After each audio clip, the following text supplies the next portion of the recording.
Now, maybe that's because you won. Maybe that's because it's easy. There was a time where we didn't. And you still came. It's Yes. true. If you look for civility, if we try to be a little bit better, if we don't get obsessed with everything that's going on online, and we look to build things, like find other people to build things, then you're going to have a bunch of happy warriors. And that might be how we save the country. So let's go back to Bill and Lara. One of the things we have to correct in America is people should not have to feel bad about living in any part of the country where their politics isn't the majority. And that works both ways. I together. agree. Like, you didn't feel comfortable there, and that's wrong. And look, I never stop ragging on liberals and woke people, not liberals. I'm a liberal. These people are different. For just being f***ing snobs. This is the I won't eat with you at Thanksgiving people. This is the no contact thing.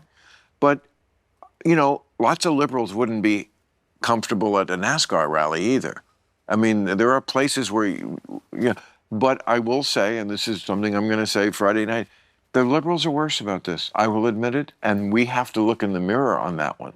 We are just worse at the snobby thing, at the, I don't know any conservatives who don't at least talk. Right. You know? Now, maybe that's because you won.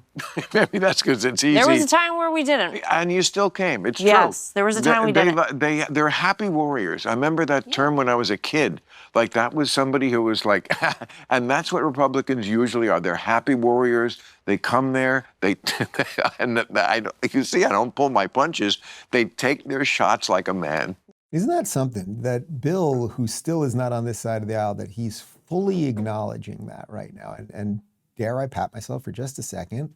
I'll glaze myself, as the kids say. But that what he's talking about there is exactly what I told him about what would happen to him years ago if he went to a Trump rally where he would be largely loved, even though he wasn't a Trump supporter, versus what would happen to him as a Democrat at an AOC rally where he would be hated because he doesn't fall in line with all of their beliefs. So it's kind of funny, you know, if you listen to the mainstream media, what conservatives are mean and they don't like anybody and they just care about money and they're for war. And there you have a liberal saying, you know, they're the happy warriors. And Lara, I enjoy sitting down here with you and having a drink and trying to hash this stuff out. And I'll have dinner with your father-in-law and I'll keep trying to, you know, save liberalism from itself, which is in essence what he's doing.